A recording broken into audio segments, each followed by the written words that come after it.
Нема нови случаи на западно-нилска треска во изминатото деноноќе. На инфективната клиника се лекуваат вкупно 17 пациенти. Од нив 10 се потврдени позитивни на вирусот, а за останатите се чекаат резултати од дополнителните испитувања.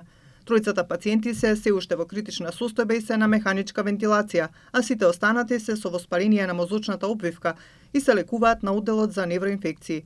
Доктор Цана вели дека многу е важно да се напомене дека тешките симптоми се јавуваат токму кај постарите пациенти, кои се најранлива група на граѓани. Сите пациенти што се хоспитализирани кај нас се над 60 години возраст и сите се со придружни заболувања.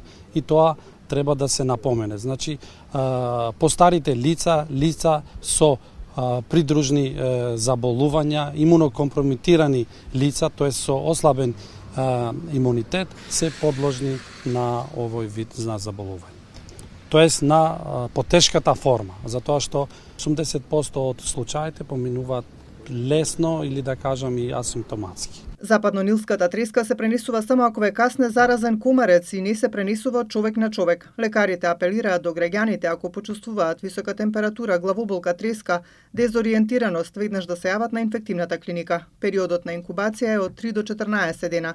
Надлежните посочуваат превентивно да се користат средства против комарци, да се носи облека со долги ракави и ногавици, особено во вечерните часови, да се постават заштитни мрежи на прозорците и да се отстранува застојната вода во дворовите каде комарците се размножуваат.